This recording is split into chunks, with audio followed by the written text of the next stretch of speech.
से मैं जन्मूं।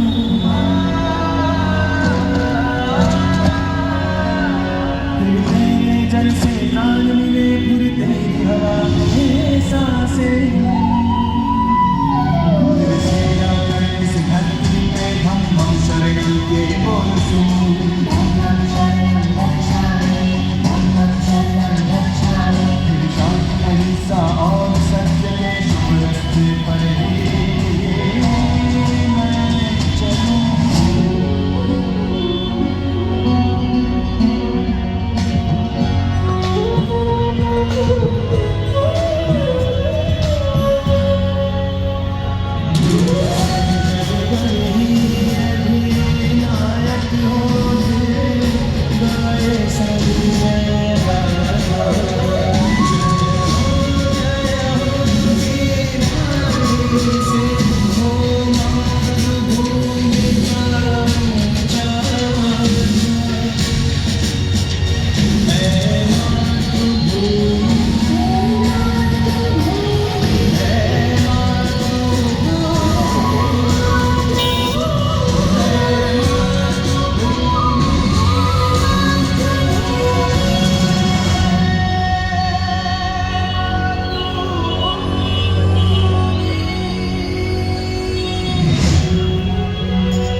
दोस्तों, भारत की स्वतंत्रता के 75 साल बाद और आजादी के अमृत महोत्सव के साथ ये तय है कि आने वाला समय भारत का है और 21वीं सदी भारत की आज भारत देश के पास कुछ कर गुजरने का मौका है।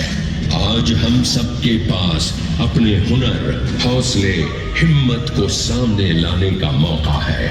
आज सिर्फ अपने देश की ही नहीं, पूरी मानवता की सेवा करने का हम सब भारतवासियों के पास मौका है। उसने रोका है जो दुनिया के लिए है मुश्किल, अपने लिए वो मौका है। आगे बढ़ जाए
अद्वितीय है और मुझे विश्वास है भारत एक ऐसा उन्नत, विकसित, उज्ज्वलित भारत होगा जिसे शायद मैं भी पहचान नहीं पाऊंगी।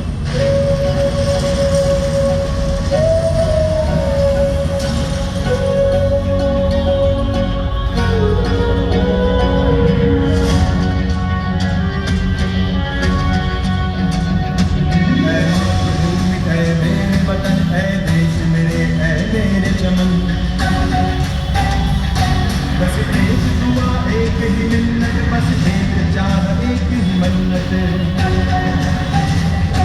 जब भी तू तो तुझ में मिल जाऊं, जब भी तू तो तुझ में मिल जाऊं, जिससे पा जाऊं मैं जन्नत। ऐ मातृभूमि ऐ मेरे वतन, ऐ देश मेरे, ऐ मेरे चमन। तैयार हो जाइए कई हजारों सालों की एक लंबी यात्रा पर चलने के लिए। प्रस्तुत है मातृभूमि।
क्या सोच रहे हैं आप?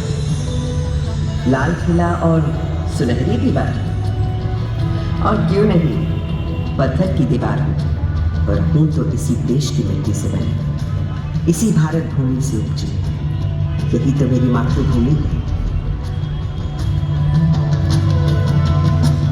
और आज जब पूरा भारत एक सुनहरे कल और अमृतकाल की तरफ बढ़ रहा है, तो मैं कैसे पीछे छूट सकती?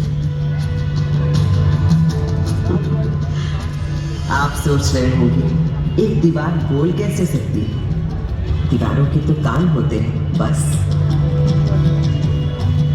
पर सच ये है कि आज मेरे देश के हर उस शख्स को आवाज मिली है जो अब तक सिर्फ सुनने को मजबूर थे, मेरी जैसी गूंगी दीवार को।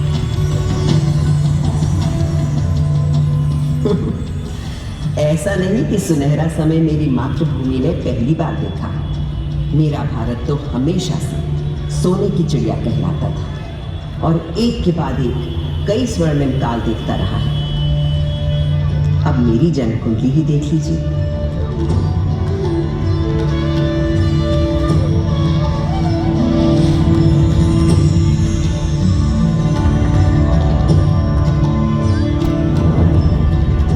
जिस सुनहरे समय में मेरा जन्म हुआ था, उस वक्त मेरे आसपास छेनी, हथौड़ी, संत तराशू, पत्थर कटोरी, ठक ठक ताल और संत कवियों के शहद से सुर, उस रसधार को बहाने वाले पूरे भारत भर से अनेकों कवि थे। इन भक्त कवियों में कोई हिंदू था, कोई मुसलमान, कोई सूफी, कोई शाक्त, कोई शैव, कोई वैष्णव। सबके आराध्य अलग अलग थे, भाषा अलग, पर सबकी भक्ति में एक ही परमात्मा, एक ही ब्रह्म, एक ही ओंकार के दर्शन सारे देश को हो गए।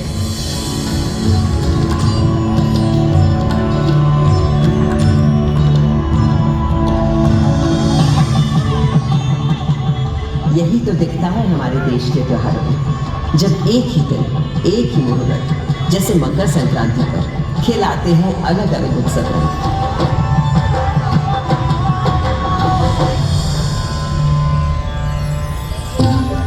इस लाल किले को बनवाया था मुगल शहंशाह शाहजहां ने। बलुए पत्थरों से मुझे गढ़ा गया था और इस मजबूती से कि 400 साल बाद आज भी मुझे हिलाना नामुमकिन है।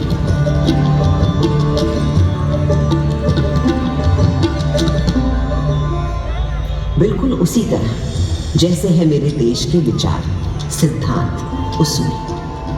असल में भारत सिर्फ एक देश नहीं है, भारत नाम है एक सोच का।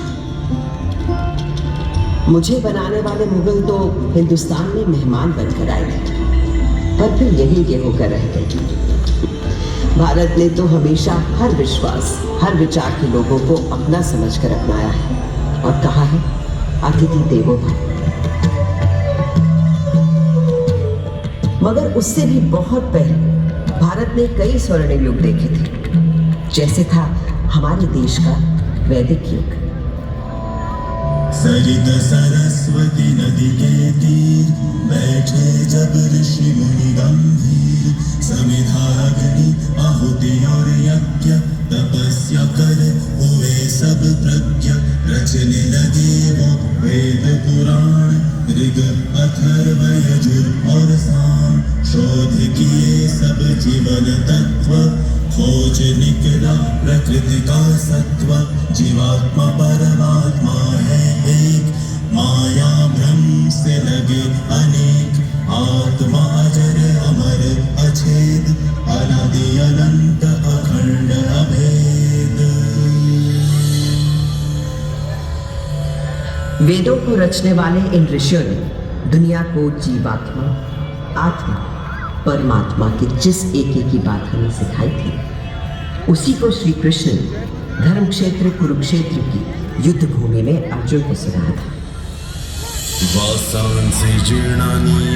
जैसे पुराने कपड़ों को उतारकर मनुष्य नए कपड़े पहन लेता है, उसी प्रकार आत्मा भी पुराने शरीर को त्याग कर नया शरीर धारण करती है। इस आत्मा को ना तो शस्त्र काट सकता है और ना आग इसे जला सकती है, ना इसे पानी भिगा सकता है और ना ही हवा उसे सुखा सकती है। तब से आज तक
हम सब इस ऐतिहासिक लाल किले पर जमा हैं, जहां हर साल हमारी आजादी का परचम देश के प्रधानमंत्री जी फहराते हैं। ये लाल कोट, ये रेड फोर्ट, ये सुर्ख दुर्ग आज केवल दिल्ली ही नहीं, पूरे भारत का प्रतीक बन चुका है।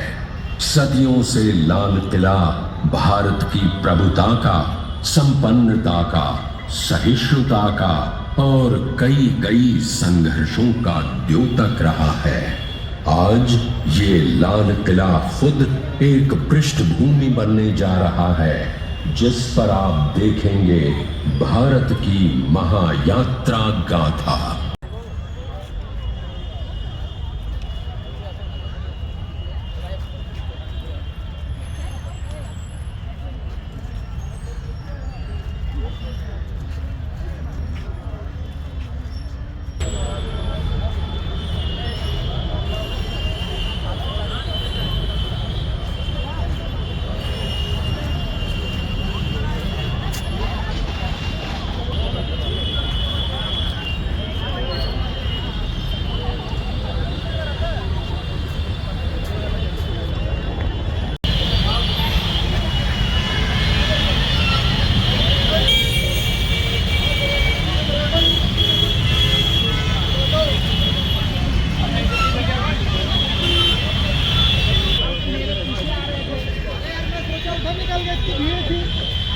पार करने